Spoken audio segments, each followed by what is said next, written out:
And I'm Siobhan. And she, they, just like me. For real. Hey, girl. Hey, girl, how you doing? I'm doing A-OK, all things considered. How about yourself? Not too bad. I got the week off, so I'm so glad we're recording. And I believe we have a very special guest on the podcast. What do you mean you believe? The legends are true.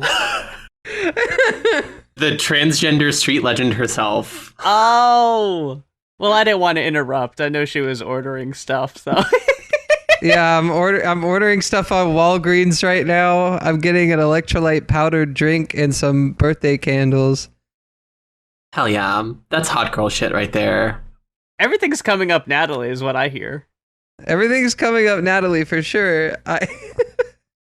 So y'all... Hi, guys. Howdy! If y'all heard 2 episodes ago, we talked about the Transgender Street Legend EP Trilogy, and, I hate to give too much away, folks, but we had this in the works for a minute.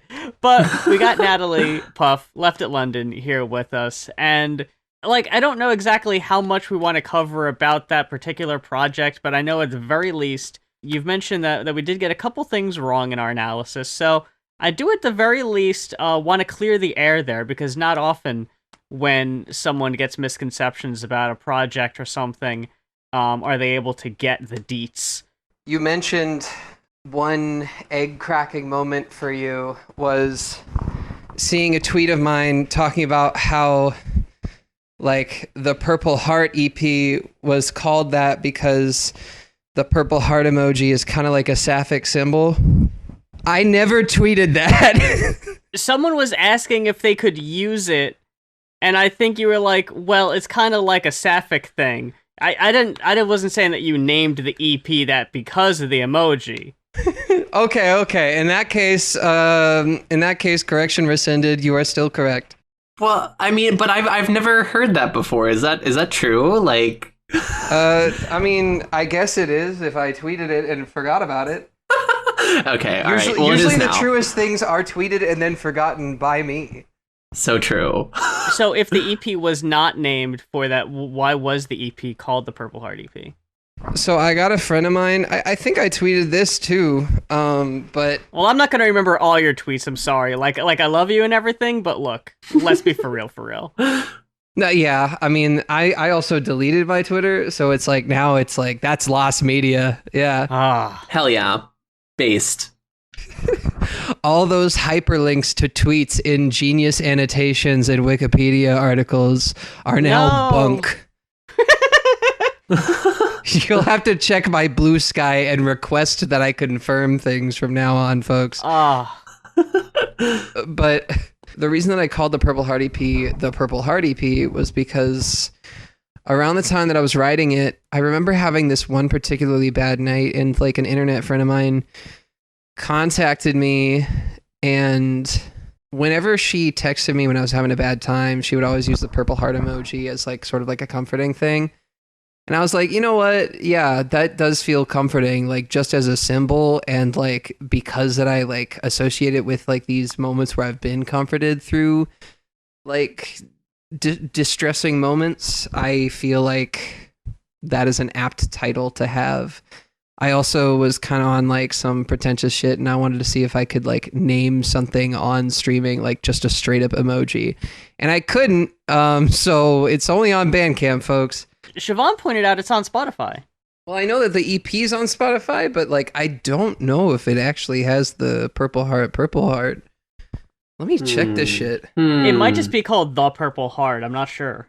I think, yeah, that's what I saw. That is the likeliest, because I remember typing in the Purple Heart EP, and the online distribution website was oh, you mean the Purple Heart -EP?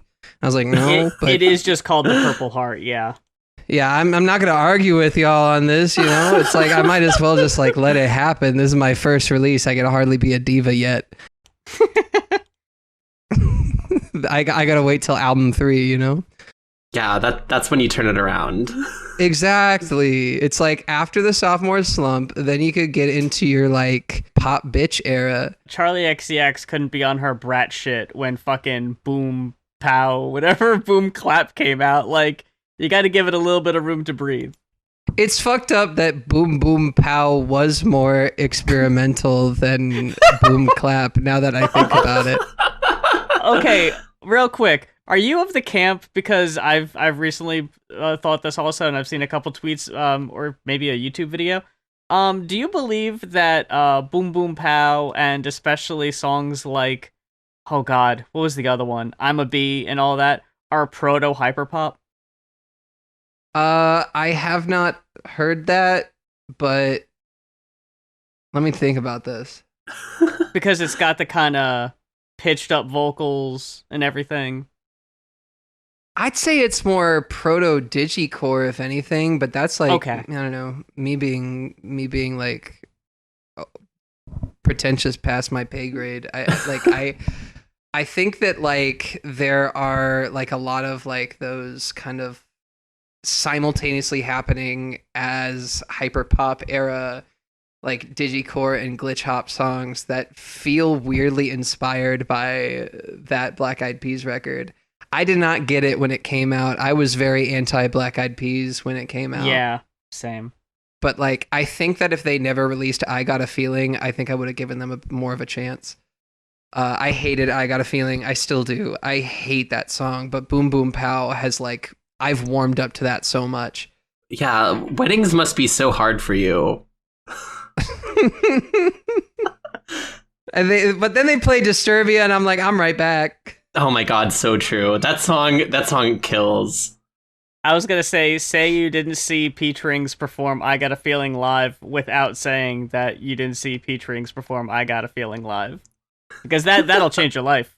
I used to live just like a block or two away from one of the Frank Lloyd Wright houses, and they would host weddings there a lot. It took me like 3 weddings to realize that it wasn't just like some dude like driving around with his stereo blasting. Because I was like, this is like a really long stoplight. And then like it finally processed. I think that like wedding DJs have like the same exact playlists that like I had at like my junior high's homecoming dances. I don't understand why I never hear like Sabrina Carpenter in these wedding playlists or anything like that.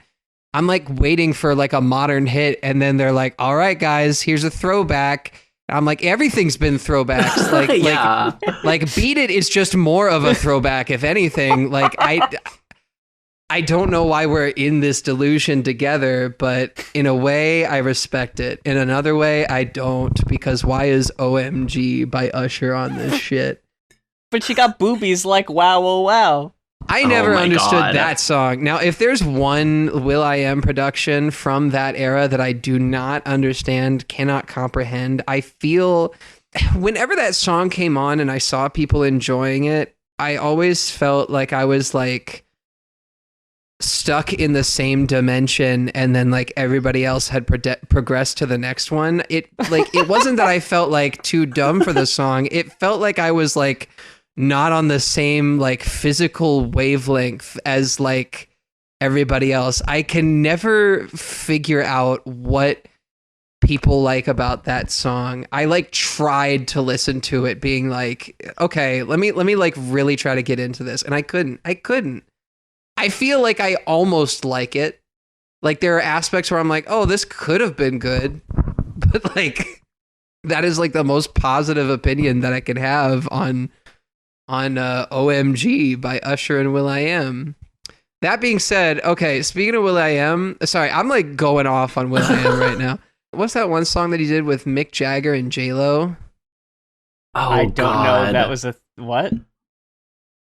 Oh, I know what you're talking about. What is the song called? Fuck.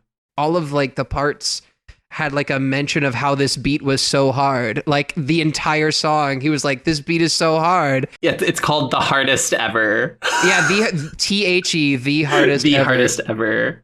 I blame Pharrell for that title. I really do. I feel like he started making like acronyms of everything for titles of shit. And I feel like will.i.am was like, that's genius. And like nobody else was really like, yeah, it is. Like, I mean, well, like the whole thing with will.i.am, I think, is that he's just like this idiot savant. Like, you know, he's like made a lot of incredible pop hits that were successful, you know. I incredible maybe in quotes, or your mileage may vary, but you know, like you reach a certain point, I think you can just like wipe your ass and then like you can sell that tissue for $1 million, you know what I mean? Yeah, like even when I didn't like the Black Eyed Peas as we know them today, I did respect, like, I used to have a free period, like for my like first period of like I think high school, and so besides not standing for the flag, the other thing that I loved doing was looking at the magazines that they would get in, and I read a Rolling Stone article with will.i.am being interviewed, and he mentioned that like his songwriting process is to just make every single fucking part the hook, and once you like know that, you really can't stop hearing it. And I genuinely think that like despite not liking the Black Eyed Peas then, it really did influence like a lot of like what my songwriting kind of became, so much so that it was hard for me to write like a song where it doesn't have a hook for a part. Yeah, that tracks. I think we talked about that a little bit in the podcast, where it's just like there's a lot of your songs are just hooks for days, and I personally love that. I love pop music, so thank will.i.am for that, really. Like, okay, well, all right. Another unfortunate W we have to hand Mr. will.i.am. I'll also come out in defense of OMG. I do kind of like that song. It does kind of slap. I don't understand it. I'm sorry. I think it was just like Usher, like still having a hit. It was like, you know, his second decade of having a #1 hit or something like that. So it feels like a victory lap. People forget about Climax though. That was his like 2010s hit in my mind's eye. You know? Yeah.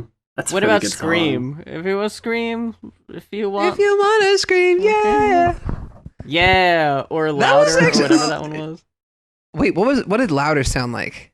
It was like I was thinking it was like, if you want more, scream it out louder. I don't remember that one at all. Yeah, that was a song called More. That was pretty good too. That song is really good. I like that one. I feel like because I wasn't like, I'd like grown up in the era of like, you know, his like early peak, but like I wasn't really like around to like it took me a couple decades before I realized that My Boo was his song, you know what I mean? Where I was like, I was too young to really like comprehend who was singing what on the radio. That's why being a freshman when Yeah came out, like that was a cultural shift. Oh God, yeah. That song is still on the pop radio. It's crazy. Mm-hmm. I feel like hearing like songs off of like Confessions and that one album before it that had like You Don't Have to Call, whatever album that was. I think it was like 8701 or some shit like that. It was it's like 4 digits. I think it was the last 4 of his social. Because I didn't like grow up in that era, kind of finding out that he did those songs was like really like kind of like awkward for me. I feel like that was like the same feeling that I had as like finding out that, and I'm gonna bring them up again, the Black Eyed Peas used to be like a Tribe Called Quest type group. Like that still blows my mind. Before Fergie. Yeah. Shouts out Fergie. Yeah. Honestly, for those backflips, I'm telling you. Do y'all remember Usher's hit You Remind Me from like the late 90s? I don't think I heard that one. No. You remind me of a girl that I once knew. Oh, I love that song so much. I didn't know that was him. Yep. That was like his. Yeah, he started out as like this like teen idol in the 90s, which is crazy. He's like still making music. I remember this because that he had a song called My Way, and I was like thinking about all the artists with songs called My Way. Mm-hmm. The him and the Fred Durst crossover that we could have got. Yeah, Fred Durst, the most famous guy who has a song called My Way. Oh my God. This is where my brain goes, okay? And now the end is near. Oh my God. How else did we mess up? One way that you messed up was by not mentioning the Black Eyed Peas as much, because I feel like I have to like really reach that quota myself. Well, see, here's the thing. That episode was the inspiration to have you on for the interview. This episode, what we didn't discuss beforehand, is to get either and or will.i.am and Usher on the next episode. Yeah, they're transvians, I guess. Right? In spirit. It's a small podcast. Maybe shoot for Taboo. I'm sorry. How about Apple D App? I think I have a better chance with him. Download your app. I'm particularly like obsessed with the idea of asking you like the things that we got wrong in our analysis, because I remember very distinctly Emma from She Her Hers reached out to me after we did an episode on her, the self-titled of She Her Hers, and she told us that the song God, what is it, like Transitioning to a Life Without You. Yes. Okay. So that song we said was a breakup song. She DM'd me on Twitter and was like, that's a song about my mother. And I'm like, oh no, because we didn't talk about it at all. And I'm just like, oh no.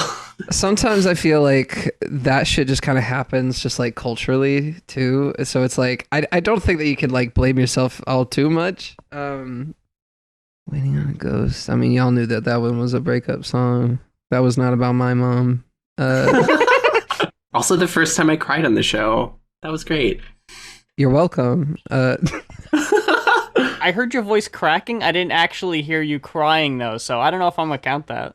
Oh, I was crying. But what do sure. you mean? I'm not sure if I could count that. Like, just because that you're looking away when someone's swallowing 500 pencils doesn't mean that they're about to break the world record for most pencils swallowed. Oh my god. I'll take your word for it, Siobhan. I'm sorry. Yeah, it's okay. So the songs that I remember y'all getting misconstrued. I Split My Ribs Open.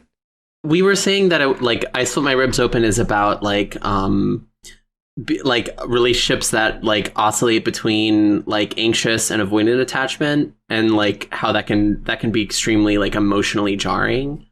Like y'all's interpretation was like, are you a safe person to be around? But the reality of it is, it's just like, it's very literal. It's just like, hey, are you about to die? Like that's what like that's what like Mike's whole verse is about. Like it's like way more literal than y'all took it. And so like this has happened before where I've written a song that's like kind of literal, and it's like, yo, this song is about like this deep shit, and I'm like, no, it's not.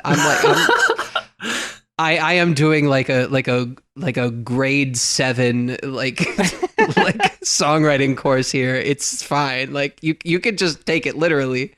I feel like 6 Feet kind of had that shit happen to it because nobody knew that I like had a dissociative disorder. I mean, I didn't when I wrote it. I'm going to tell the story about 6 Feet real quick because I think I've told it before, but it's also just one of those things that has now been lost to my deleted Twitter. I was in LA, had some plans canceled. I hit up Dylan knowing that he was like based in LA at the time. He might still be. But like, I was like, yo, are you free today? And he was like, yeah, sure. I come over to the studio. He was like, what type of beat do you want me to make? And I think I just said like spooky. I don't know. Like, and so he started making that. And originally I was going to like try to like, I was like trying to write about like some sort of like hyper parasocial like stalker type situation, a la Fred Durst and John Travolta. Interesting. And instead, I don't remember what kind of like the first lyrics that I came up with before I was like, okay, maybe I could write about this one like experience that I had in 2017. But you know, sooner or later, I started writing about that. And like a lot of people thought that was like a metaphor for like the call of the void, and like in a way, but like again, it's also like very literal. Like that shit did happen to me. This happened back in 2017. Basically, I kept on seeing this like I kept on like interacting with this alter like a bunch during like 2017. Like, well, not a bunch, more like periodically enough to be noticed. And then like I stopped like seeing him for like a year. Like he just like wasn't showing up anymore. And I was like, okay, phew, I'm no longer insane. When I came back from that business trip, like he came back and I was like, fuck, did I like summon this guy? Like what the fuck happened? Like that song ended up being like a catalyst for me finding out that I had a dissociative disorder.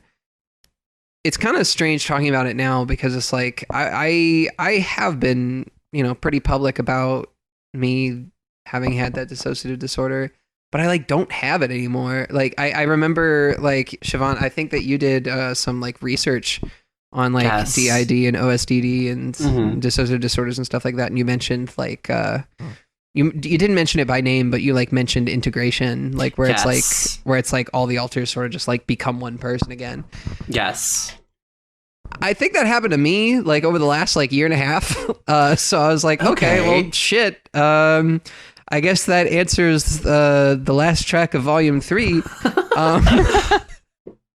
At long last. That's cool. Yeah, and I didn't even have to die for it, which is great. Hey. Yay. Like when I wrote that song, I really didn't understand like what kind of was going on. And then like as soon as I got back home, like I just like instantly kind of had a rude awakening about it. And then like a week later, I ended up going to I ended up like going on this hike that I planned with my at the time partner. At one point, he had like kind of switched back in, but like because that he had been addressed, he was like way more chill. And so the cover of that single, like of like me doing the peace sign pose, that was like him fronting, like on that hike. Like that plus the like overlaid like kind of like 3 versions of me kind of like kind of sandwiched between each other. Like that was like kind of like me hinting at it winkily. And then after a certain point, I think that I got so annoyed by people going like, oh, it's about the call of the void, that I was like, all right, I'm just gonna out myself here. Like I don't give a fuck anymore. I can't what am I gonna do? Let people be wrong? No. That does help me transition into My Friends Are Kind of Strange. That was also about the dissociative disorder. Like I had started writing it about like you know, my trans friends, and then I was like, well, there's another way that I could take this. When I was with Chuck Sutton, who co-wrote and produced this song, shouts out Chuck. I'm gonna rant real quick here. Nobody gives Chuck the flowers that he deserves on that song. I think it's because that the title is so goddamn long that people don't see the feature list, which is a shame because that his part was really, really like his contribution to that like song, like that song wouldn't exist. The way that song came about, it started out from like the like kind of high pitched vocal thing in the background at the beginning, like the like that like 3-part harmony in the background of that first verse. I had originally recorded that for a song that I co-produced with William Crooks called Semi-Automatic. And he was like, I don't know about using this, so you can like keep it, you can reuse it if you want. And I was like, cool. So that got cut from Semi-Automatic. And when I sat down with Chuck to make a song, he was like, what do you want to make? And I was like, well, I have this like loop that I don't know what to do with. So I have to take some water. How dare you? I need to hydrate. Make sure to turn up the gulping noises in post. Like really make it like visceral. Add your own if you can. I was gonna noise gate, but now I'm just gonna add layers of reverb. Yeah. Sorry to all of our listeners with misophonia. You're just gonna have to take the L on that. Yeah. Myself included, but I'll take the bullet for this one. That thing in the background that's like that is the loop from the beginning, just like chopped and like fucked around with. I don't know how he did that. I don't know how Chuck Sutton does anything that he does. I feel like not enough of my listeners have like checked out Chuck Sutton. I haven't. I need to do a deep dive myself. You fucking gotta like He's pretty fucking prolific. He did like the demo song for the newest version of Ableton. Like when you're like, let me like see the demo song. He did that for Ableton. Like when you buy Ableton and it has like a pre-made song on it, that's this, like he made that song. Oh, Wow. shit. Okay. I get you. I know what you mean now. Yeah, it's like an incredible song too. I forget the name of it, but like there's like one lyric in it where it's like he didn't have to go as hard on the lyrics as he did. Like chase my dreams just to wake up after. That lyric like cut me. Yeah. Like you don't have to do this for an Ableton demo, but I'm glad you did. It kind of reminds me of like when I was a kid, like pressing the Casio demo song keyboard and like being introduced to the hardest new jazz song I'd ever heard in my life. I also think the song is called Patience, if anyone's looking for it. Thank you. Yeah, it's called Patience by Chuck Sutton. Go check it the fuck out because god damn. So Chuck wrote that first verse and he sings like half of it. Like I recorded my own take and he kind of like interlaced kind of his parts with my parts. And then on the like the familiar section, like the familiar, like that's all Chuck. Oh, wow. Yeah, that's not my voice. I do not have that like creamy of a voice, you know what I mean?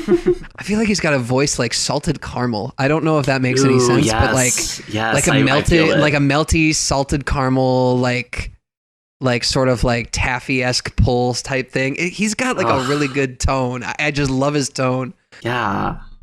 Like I recorded a part for that, but he wrote that like first verse. And like that line, sometimes I close my eyes to talk to you when I can't make up my mind because you make it up too. Like once you realize that song is about like plurality, it like makes like that line makes a bunch of sense. I was surprised that he was like as dialed in to what I was going through as he was, because he didn't have that experience at all, but he had like kind of like he at one point like I was like, I wonder if it would be like okay to write about this, and I was like hold on, and like I kind of like went off screen a little bit and I like closed my eyes and I was like trying to talk to some of the alters and he saw that and he wrote that line, sometimes I close my eyes to talk to you.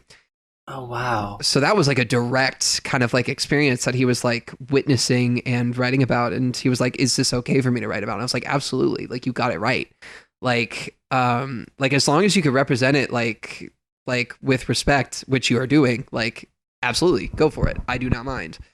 I think that's the only other, I feel like mistake is way too harsh of a word, but, that's the only fuck up that you caused. All right, I'll say my Hail Marys. But yeah, it's gotta be so like cool to have a creative partner that can like see you and sort of like write things for you to like help you along in the process. Yeah, I mean, I'm like thankful to have had multiple of those. Like Dylan didn't even know what was going on. Like he was just like, all right, I'm making the beat, you sing whatever. And then, you know, that's what happened. And, you know, he just completely unintentionally just like unzipped me. You know what I mean? Yeah. Sorry, I've been watching Always Sunny. It's interesting because I like in looking back, I think that I have more songs about plurality on this shit than I have actually about like directly about transness. Yeah. We'd noticed that, yeah. Yeah, I remember y'all talking about that, and it's weird because it's like I remember there was at one point like I was like lamenting about like why do people like just like, you know, box me in as like just a transgender artist, and like somebody very fairly pointed out, well, you named the EP series Transgender Street Legend. And I was like, you know what, fuck, and I like just deleted it. Like, like I was like, yeah, that's fair. I need to get out my own ass. For me, like I appreciate that so much. I mean, because I feel like I'm moving into a time in my transition where it's like I'm just way less fixated on it, and and it's nice to have music that like I can listen to from like one of my like sisters, so to speak, right? That is not directly about it, you know, but is still like very emotionally relevant. Yeah, it is very like indirectly about transness in that way, because it's like like Revolution Lover and Do You See Us being songs actively about like, you know, like times of political unrest. Yeah. Like, yeah, I'd say that's indirectly about us. It's not so fixated on like just the transgender issue. Like, Do You See Us is about like other sort of political things as well, which I think is important. I think it's like important and cool to like couch like our struggles within a larger like set of them, you know. I think that's very powerful.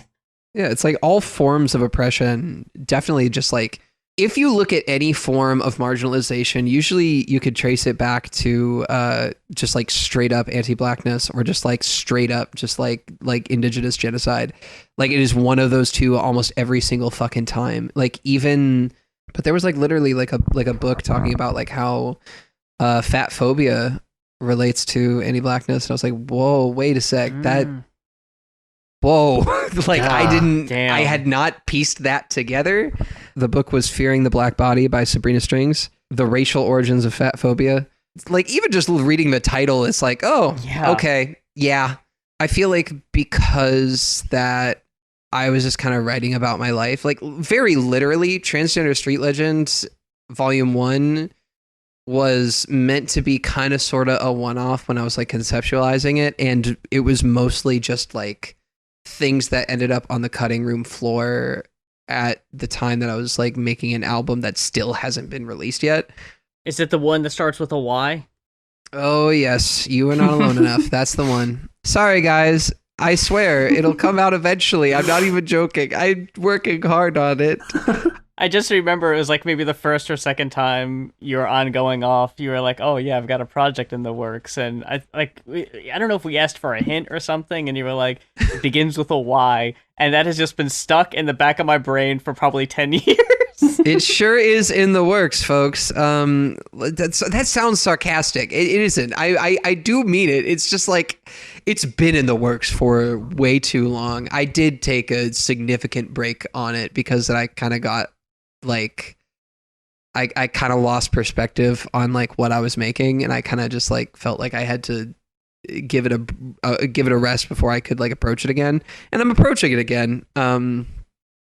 Amongst like 3 to 5 other albums. But that's another story for another time. Yeah. Like I genuinely think that like not to talk about a completely different record, but Tiapfa, like that whole project, I literally only made because that I was like that I like applied and got into an artist in residency program, so I had to make that album within 3 months, and I just kind of did. And without that artist in residency program, I probably would have just only had these 3 EPs to speak for. So that's so wild. Thank you, David Francis of the city of Shoreline, Washington. I'm really curious what your influences are, because we talked a little bit about how your sound is very unique, I think, amongst us, like other artists that we discuss in the show. And I'm curious, like, what were some of the things that you like listened to growing up? What are some things that you listen to when you're writing? So I think that like influence wise, early on, I used to be really, really, really into classic rock when I was a kid, kind of to the point where it's like kind of annoying. Like, sorry to my inner child, but like, you know. Oh no, I'm right there with you. I remember my favorite albums at that point were like Bridge Over Troubled Waters by Simon and Garfunkel, one of the Hendrix records, I can't remember which. I'd listened to every Beatles album and decided pretty staunchly that my favorite one was Magical Mystery Tour, and I still stand by that. Okay. That is a wild pull. I never would have expected that. I'm very curious as to why, but I don't want to derail too much. I will be so quick about this. Magical Mystery Tour is the best Beatles album because it is Sgt. Pepper without Paul McCartney's 1940s bullshit. That's fair. And that's all you really need to know. It was the Beatles at their most psychedelic. Blue Jay Way alone is an incredible fucking track. And people don't talk about that record as much as they oughta because, like, you know, like, oh my God, Baby You're a Rich Man. The ending of The Social Network wouldn't have been the same without it, you know? One thing I will point out, though, you mentioned 1940s bullshit. Didn't Magical Mystery Tour have Your Mother Should Know on it? Yeah, but that doesn't count Okay. Okay. Yeah. Classic. Fair. Let's move on. Your influences, and you list all the Beatles records. And like I had been like vaguely interested in like various other things. I remember I had started getting into both AJJ and Tally Hall at a point. It's really weird being on the same like label as Tally Hall now, because this compilation of like the TSL records that's like coming out on Needle Juice, and I hadn't heard of Needle Juice prior, I don't think, but like, you know, I like looked at their roster, I was like, oh shit, Tally Hall, that band that I really fucked with like back in the day. That's fucking crazy. Kind of around like high school, I feel like I was like pretty irony poisoned.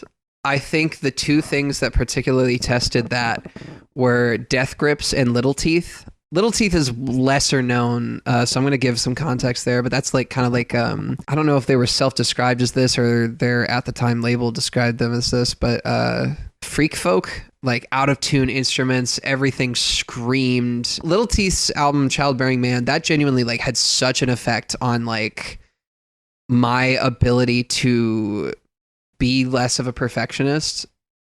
As did Death Grips, because I feel like both of those artists are very, very, very imperfect in the way that they like produce. But like that is also very much so the point.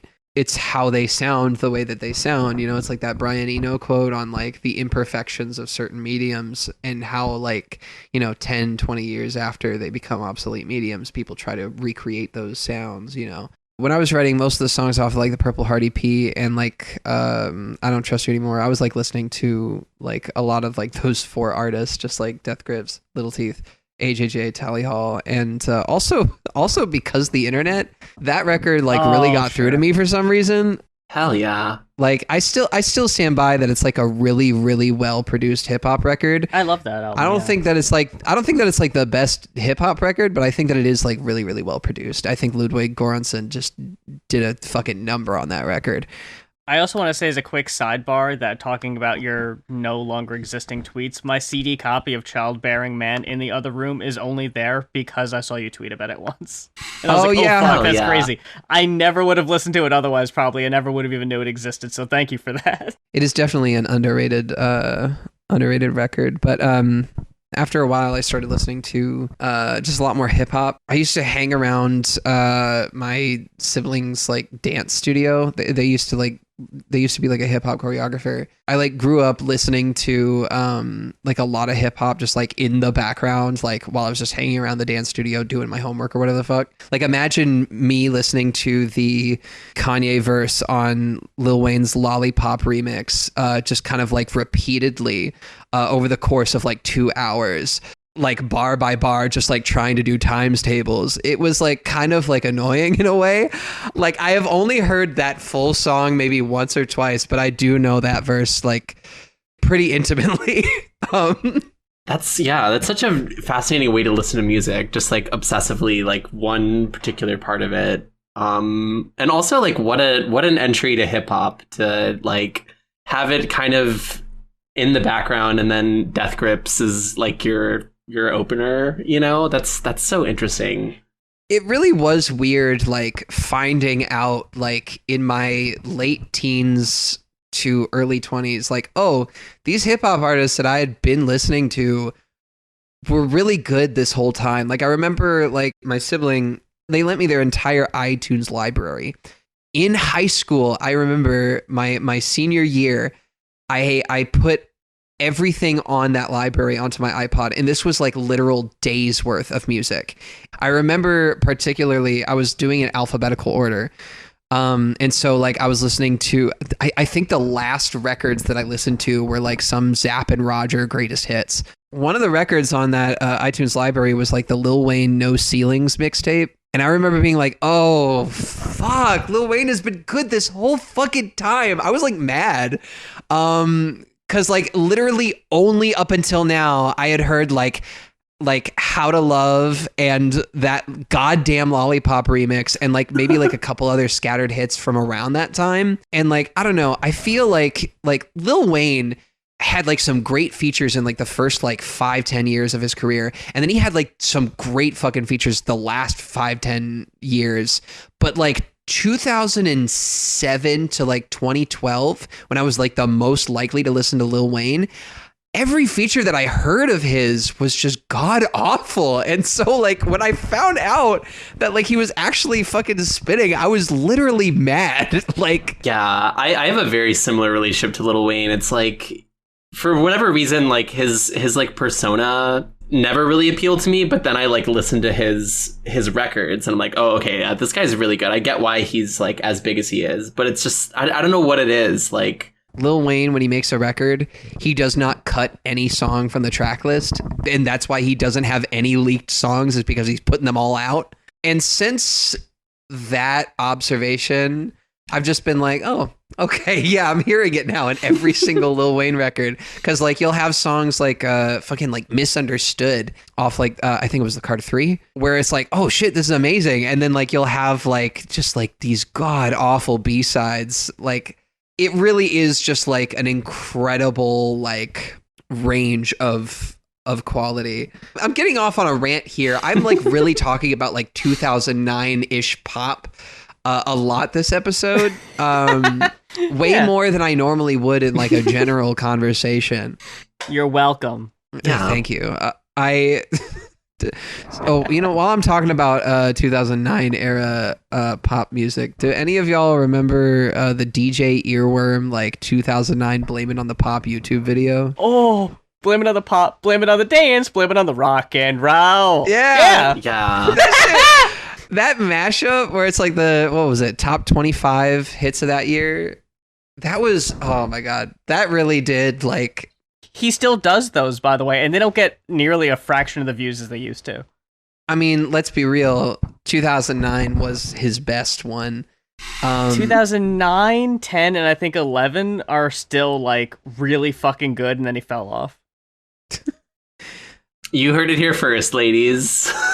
The last person I thought to come up on the pod would be DJ Airworm, but for real, I fucked with those remixes, especially in a time where those came out when I was still really heavy in my like angry music reviewer on YouTube type shit, so I really wasn't fucking with like top 40 stuff, but like the way those remixes recontextualized the songs made me appreciate them more.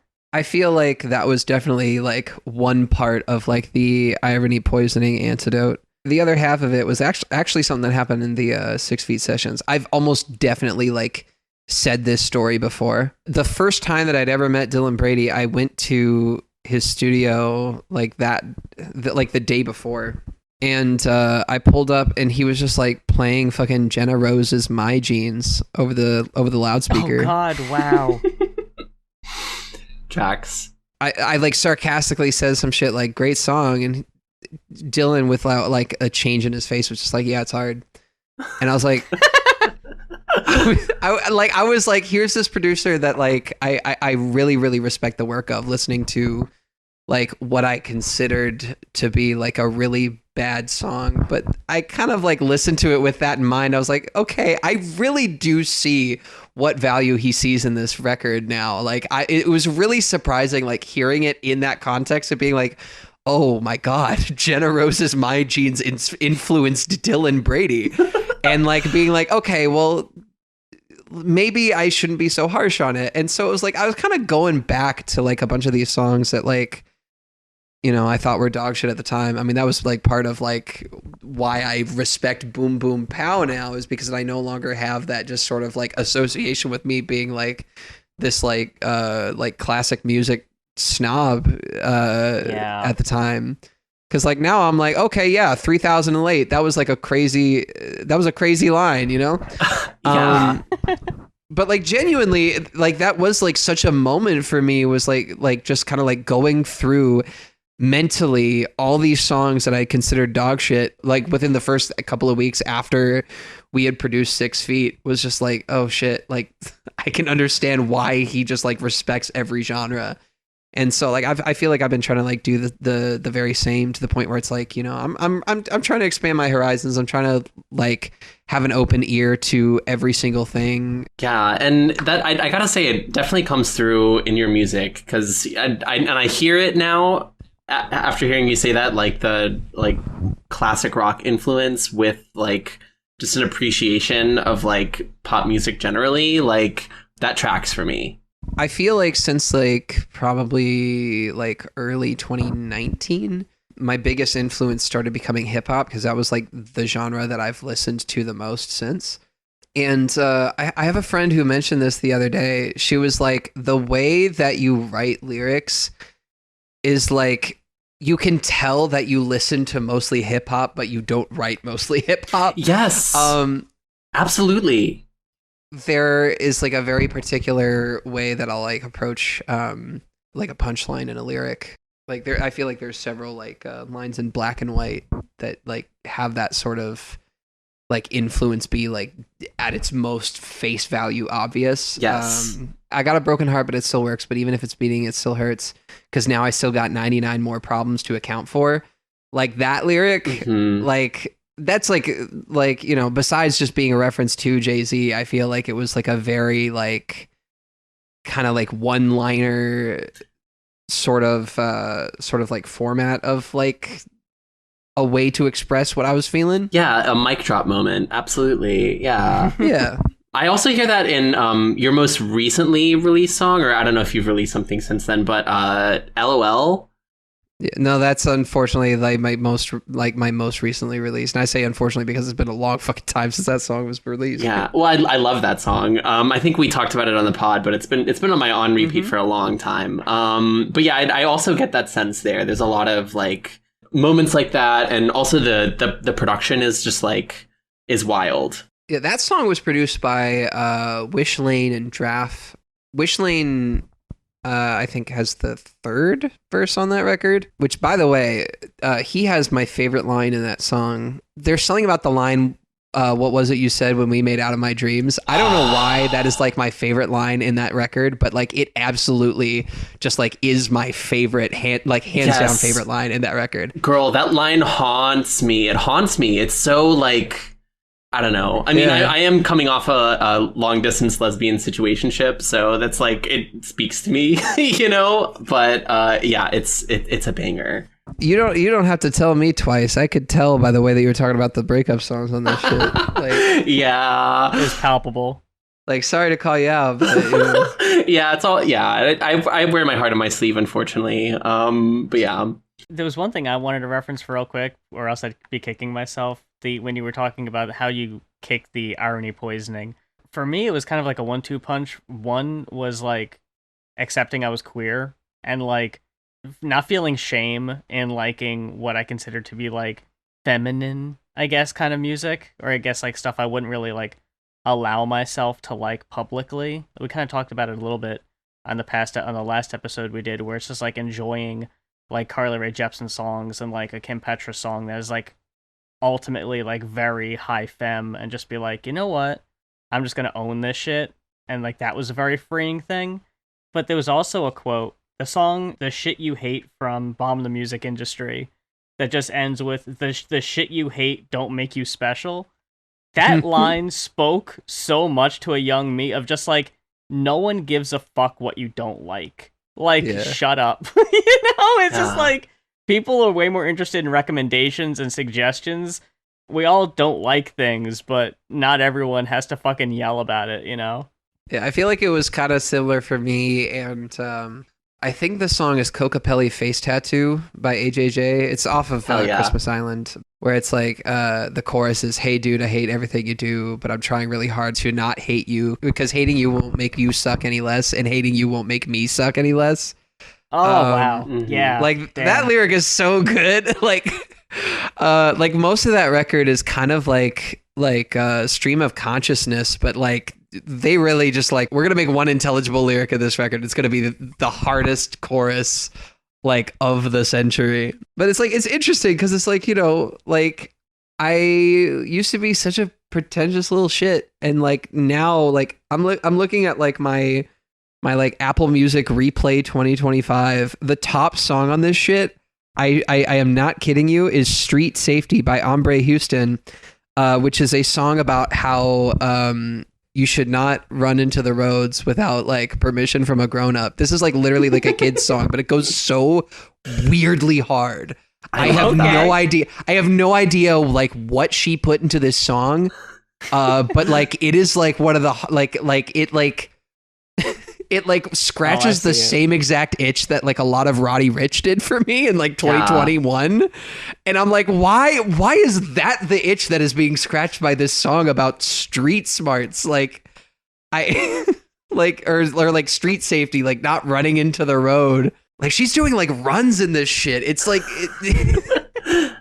I love that. She is like going so intensely hard, and it's like it's done with such earnesty and such like respect for both like the children that she's singing to and like the genre that she's doing it in, that like you can kind of like ignore as an adult listening to it and hearing a song that starts with like, let's talk about street safety. Like it's I have no idea why this song really just like like it's really funny because it's like the year prior, like my top song was 29 Stratford Apartments or 29 Stratford APTS by Bon Iver.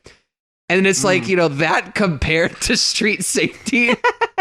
Sure. I really just like whatever I like. Yeah. And I think that like my biggest influence is just whatever happens to be playing. Like that's it. Like I can respect enough genres to kind of like understand externally of the genre when something is being like done particularly right. Like I feel like now there's like less of like hard lines between genres.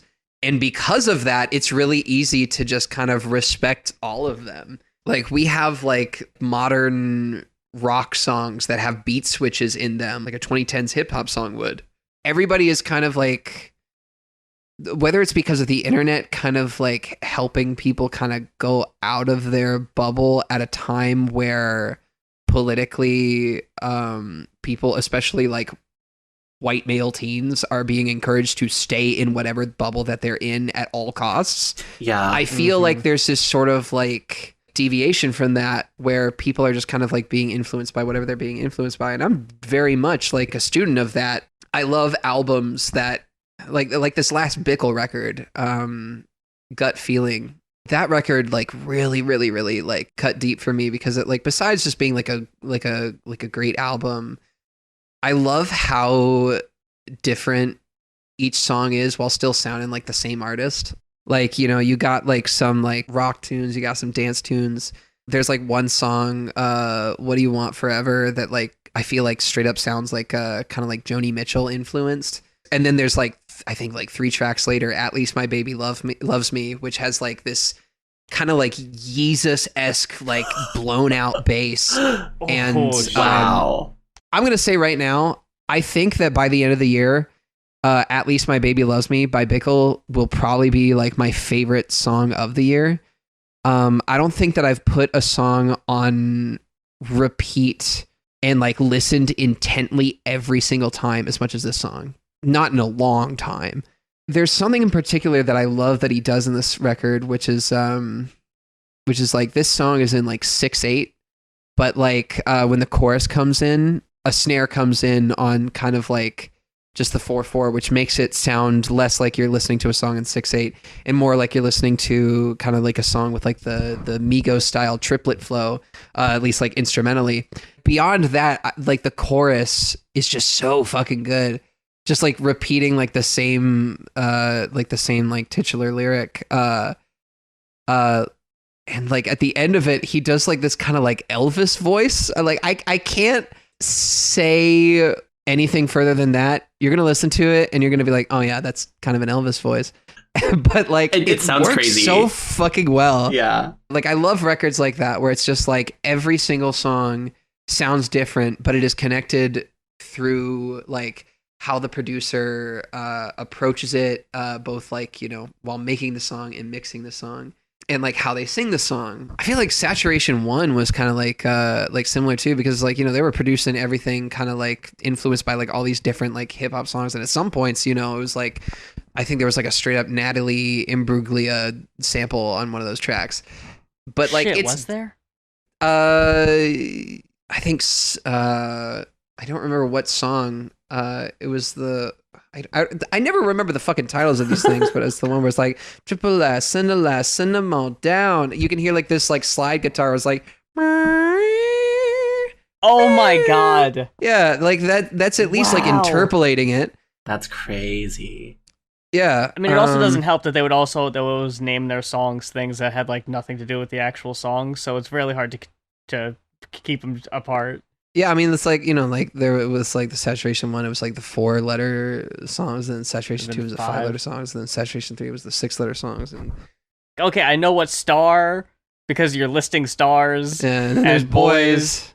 Gold is pretty easy to like figure out, at least, you know. Yeah. I was just gonna say it's wild that after this recording session, my library now has Chuck Sutton, Bickle, and Street Safety by Amber Houston, and it's like I've got a lot of homework to do after this one. Yeah, real. Yeah, by Miss Houston. She goes by Miss Houston. I don't know if she pronounces it Amber or Ambre or Ombre or what. But I definitely like I've only heard her refer to herself as Miss Houston. Well, I'll be respectful and just call her Miss Houston then. Oh yeah, practice street safety. I'm really happy that I could put you on to whatever the fuck I'm putting you on to right now. I knew it was bound to happen. Like, I feel like that's kind of like representative of like, you know, I've been answering your question kind of like the whole time for like kind of like a long-winded way, but like that's what I'm influenced by. Just whatever I happen to be listening to, whatever I happen to connect to, either like compositionally, lyrically, production-wise, whatever. I feel like lyrically I am more influenced by hip hop than anything, but like everything else I feel like is kind of a mixed bag, which is like why I can like, you know, produce a song that has no hip hop influence, but like has that sort of like kind of like same way of like approaching a punchline, which like I literally didn't notice that I did that until that friend pointed it out, like literally like last fucking month or some shit like that. Where we're at musically right now is like genre as a sort of way to define music being less and less relevant, where like there are obviously still genres, but like they're all sort of cross-pollinating with each other. Your music carrying that is pretty evident. You know, I think there's like a lot of different styles that you play with and that you mix together with your stuff, and I love that. Yeah. Also, you know, I think I've said this on the pod before, but like I'm not cool. I'm not like, I have very like straightforward tastes in music. Well, okay, like what are your tastes? What are your tastes? What are you thinking of when you're saying like straightforward tastes? Oh my god. Well, so y'all were talking about how both of you are like irony poisoned. And yeah. I'm just sitting here like, oh, I was never that. I was always like top 40, love it, you know? Yeah, but like we missed out on that is what we're lamenting about. Yeah. So it's like, why are you criticizing that was yourself our for that? shortcoming, not yours. Yeah. I mean, it's more just, you know, I sometimes like, sorry I feel... that you feel left out because you liked Black Eyed Peas, but... Yeah, I mean, I got a feeling, you know what I'm saying? Like, sometimes it makes it difficult to talk about, like, music on my music podcast with Moth, because it's like, you know, I am not a music nerd. I like, you know, my favorite band has been Fall Out Boy for 10 years. I just have a very sort of, like, straightforward and, like, earnest, like, relationship with music. I mean, I think more than anything, that's, like, you know, more important than fucking anything, because like I will have a better conversation with a like Fall Out Boy fan than someone who is like really interested in like kind of like showing me up music knowledge wise, because like that's no fun. I understand like why you don't see yourself as like a particular savant or anything like that. I know that you don't see yourself as like a taste maker and more of a taste follower. Yeah. I get that, but like also like when you think about the people who like very much are, they usually suck. So I think you're fine. Well, thank you so much. Yeah. Yeah, and one of the reasons why like your music has always resonated with me is because you draw from like a lot of these same places that I've always enjoyed into like a very like a pop sound that just like plucks my heartstrings. So it's cool to hear you talk about it too, and like all the weird stuff you're into. I also have music homework, so I'm definitely excited. I think what's special about this show is that it's not really much of a music podcast as much as it is just like our shared culture podcast. Like music is just part of that, but like you don't have to be super knowledgeable about the stuff we're talking to understand what the songs mean. Yeah. You know, and like what they mean to you. And it's helping me kind of in that same way because I've mentioned on the show before numerous times that I'm a vibes girly, not really so much a lyrics girly. Like I pay more attention to how a song hits me. So actually having a more opportunity to be like, okay, yeah, so what does this song mean? What does it say? It definitely helps me out a lot more in that way. And just from like, you've turned me on to so much country over the past year. That's true. Yeehaw. That, like, you've helped open my eyes to a lot of that stuff that, like, for the longest time, I was, like, one of those really cringy, you know, everything except rap and country. And luckily, I shook that a long time ago with the rap part of it. But the country part, I was still very kind of digging my heels in against because I'd had my preconceived notions. But outside the, like, pop stuff and everything, like, you turned me on to a lot of, like, really obscure shit that just, like, comes across your stuff. So I just want to dispel the notion. I guess just like that, you're basic, because I wouldn't say you're basic. Well, thank you. I feel very weird that this podcast has suddenly become about me, but just for a moment, don't get used to about it. you. It's like you're like one of the two hosts, and also I have been mostly talking, so I think it's fine. Well, hell yeah. Your name's on the Spotify link. It's okay. That's true. Yeah. I never realized this until you said that phrase just now, but I think that like the reason that like everything but rap and country, beyond like the racism of just being like, I hate rap, the rap and country songs that got on the charts when the phrase everything except rap and country really started becoming pervasive in the culture, I feel like was both rap and country at its most like classist. Where it's like there are plenty of like alternative or underground rap and country musicians, but like the stuff that was like going on the radio was like kind of taunting in a way or like weird about shit in a way. So I think that people were just like projecting that onto the entire genre, which is not a fair assessment of the genre. At that time period, a lot of genres were just trying to be pop. Like country was like trying its hardest to just like get on top 40. Rap was having less and less of its own identity. So maybe people just like felt the resentment of just like, because like if you turned them on to like some like, you know, I don't mean to sound like too much of a snob here, but just like classic shit, you know, like if you would have turned me on to the country stuff I'm listening to now, and if it wasn't just the like post 9/11 rah nationalism bullshit that was going on, like maybe I would have given it more of a chance, you know. I also feel like it's interesting because like rap has like now, like within the last like I think 10 years, has probably the most developed identity of like any genre, like period. Yeah. It's crazy just how like sure of itself that every single subgenre in rap is. I wanted to make a comment on the rap and country thing, which is I think that it's definitely classism, but it's also that like rap and country, especially in that era, were the most, they had their own ecosystems entirely. I mean, country is sort of always, like, especially pop country has always been, like, Nashville, like, has this crazy control over it, and it's, like, highly curated almost. But I also think that that's what makes those two genres interesting now, is that, like, they kind of had a divergent evolution, and why, like, you know, everyone is sort of like copying from both sound profiles, because it's like everything else sort of melded together. I mean, what is rock these days, right? I mean, there are obviously still like rock records coming out, but like, you know, rock has been just pop for a long time. I mean, especially the popular stuff, right? But like country has its own sound, and then rap is just like all over the place, you know. And I mean, arguably, I think like rap has influenced country the most. If you listen to like the country like radio stations these days, there's like 808s on it, you know, like all these white boys are like really trying to like be Lil Wayne. It's like so funny to me. It's like the one through line from country to K-pop, which in a way is its own country. Yes. Oh wow, yeah. I think we all have Honky Tonk Badonkadonk to thank for that. Yes, I also think Nelly is a big part of that.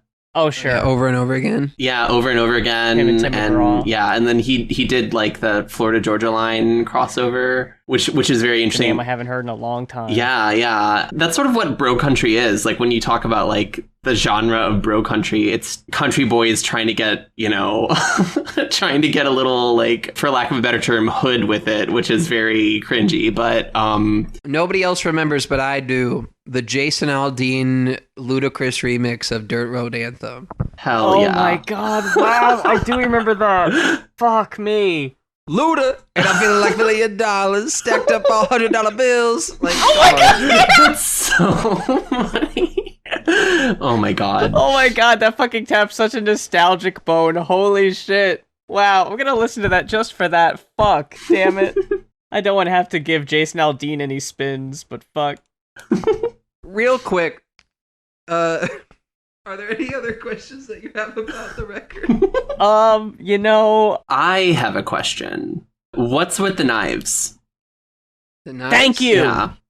I was curious about that too, actually, with the motif. Yeah, so like, this is another thing that is now lost to Twitter, but the knives was a very intentional thing. I feel like when people looked at the cover of Volume 1, like the focal point of it was the flowers until Volume 2 and 3 came out. It's all about who's holding the knife, right? Yes. It's like the first one is like, you know, just kind of like the stranger off screen, which was actually my at the time roommate Gerard, who was playing guitar at the performance I did at KEXP. The second record was me holding the knife, but like I'm kind of like holding it reluctantly. Yeah. And then the third one is like, it's kind of vague on who's actually carrying the knife, but it's like, you know, like it's the only one where like there's actual like blood being like washed off of it. Well, not actual blood, but you know what I mean? Yeah. There's like a sign that it has been used. And so like a lot of it for me was just kind of like, I feel like the like transgender trope of like violent serial killer because that, you know, he's so confused. Of course. It was like a lot more of a thing before the narrative had gotten really developed by like cis people about us. So like the second one was kind of like, you know, I'm like literally wearing like the scrubs that I wore like in the mental hospital when I was like institutionalized for like 3 days. Wow. Like on that cover, and like I'm holding this knife kind of like reluctantly because it's like, you know, it's kind of like been assigned to me, you know, this this idea of like insanity. And I keep on saying the phrase like I was a good kid lately. I think there's this sort of like this feeling that not transness, but like transness in the modern age that made me distrust a lot, not just others, but myself as well.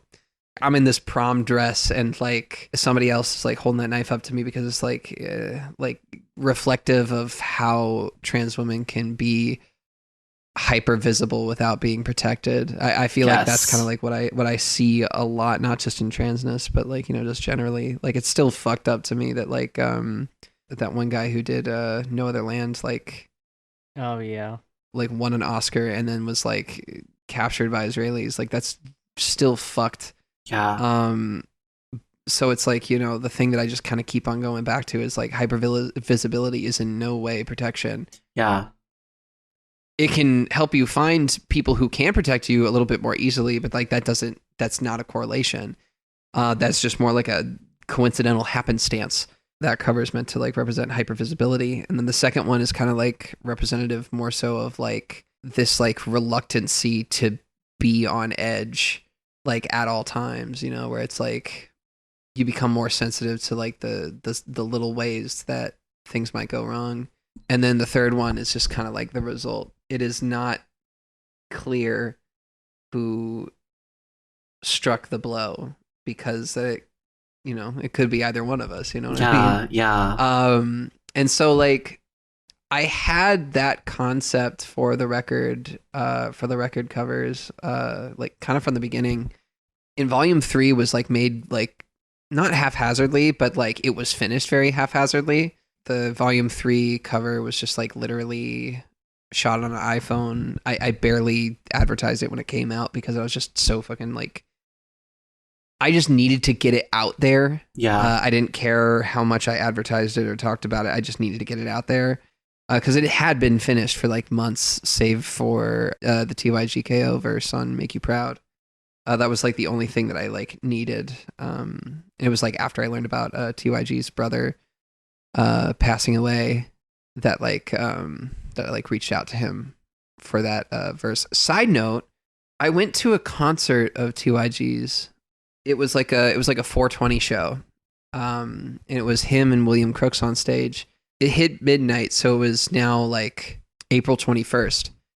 And TYG said, like, by the way, happy birthday to my brother. Wow. Who was like his brother who passed away. Yeah. And like, keep in mind, this is a 420 show, so I'm high as shit. But like, I like went up to him. It was like he finished the song that he was singing, but like I literally like walked up to the stage and I like pulled TYG aside like while he was on stage. Probably should have done that, but again, high as shit. Everybody was. I told TYG because we had made Make You Proud together, and like I had no idea about this, but I like brought him over and I was like, April 21, your brother's birthday was the same day that my dad died.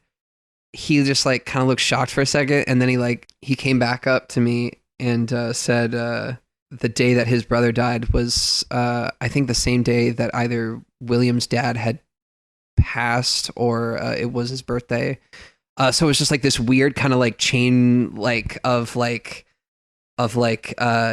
in the family that just kind of like were connected by these dates. That was like very much like a moment when because there was another rapper that I wanted to Make You Proud, and like I had like tried to like get him on this record for like several months, and then it's just kind of like it was clear that he was going through too much shit to be able to do that verse. And so I was like, hey, if it's okay, I might just like reach out to somebody else. And like he was like, yeah, that's totally fine, like I understand, like I don't really have much that I can do right now. I kind of reluctantly reached out to TYG. I knew that he could do it, but there was like this sort of like feeling of like, like oh, but I had like this particular person in mind.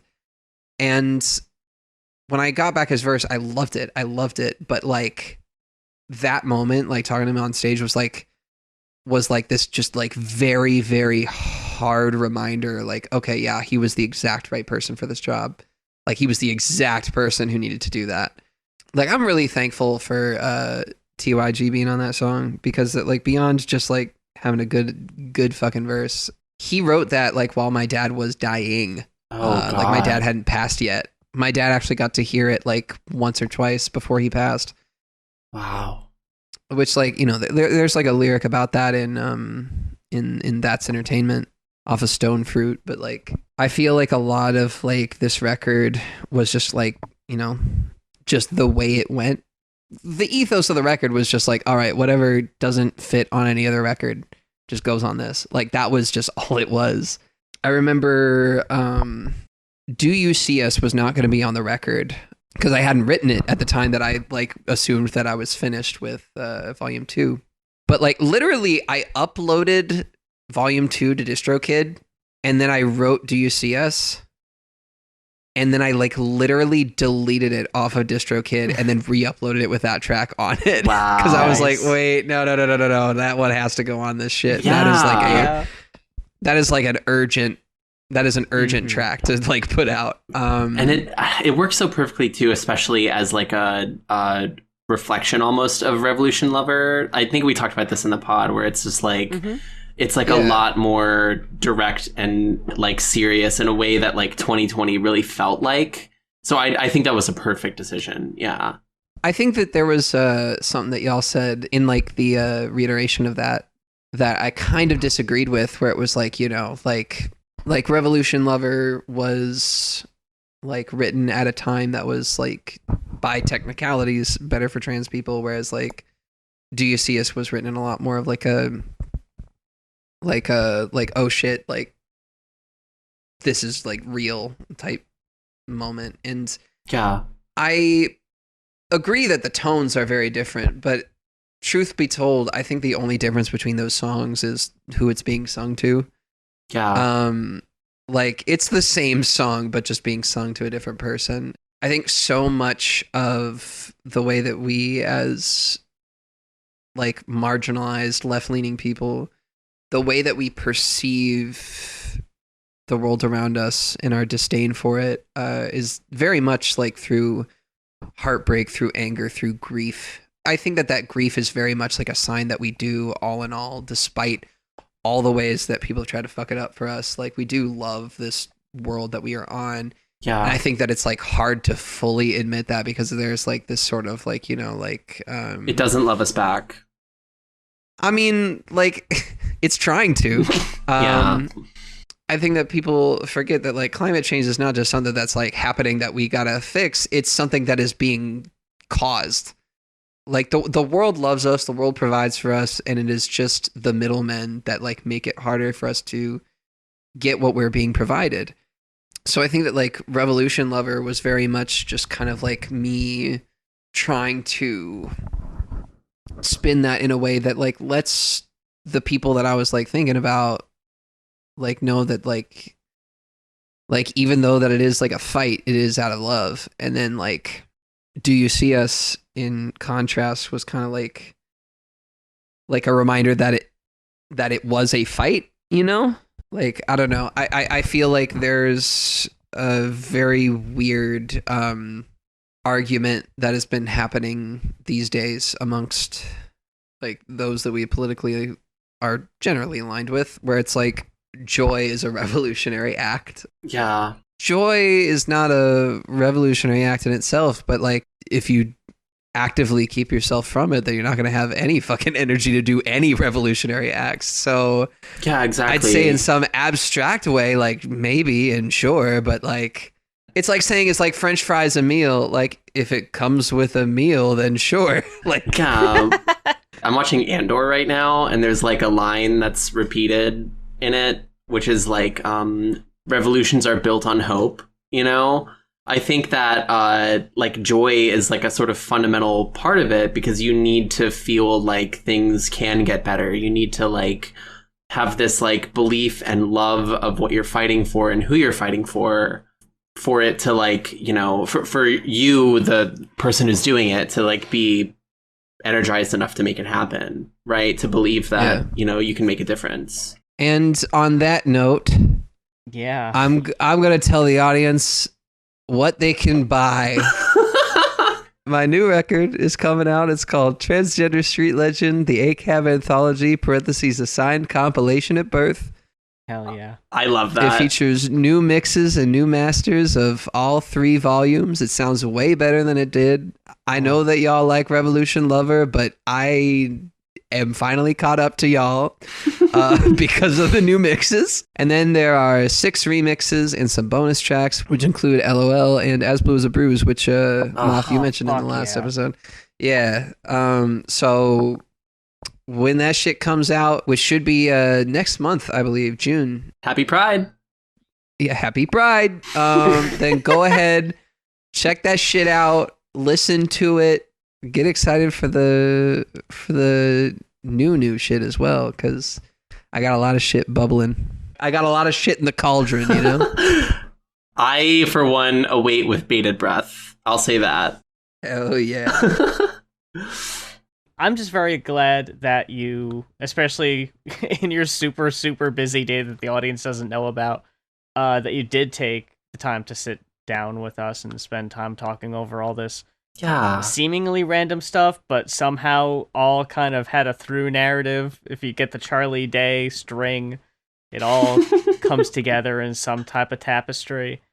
And it just means a lot to us, especially, you know, the conversation about the music in the last episode and how much your art means to us, that your time with us means a lot too. And yeah, just wanted to thank you again. Yeah. Oh, yeah, absolutely no problem. You know, I love being a master of segues. And speaking of segues, What?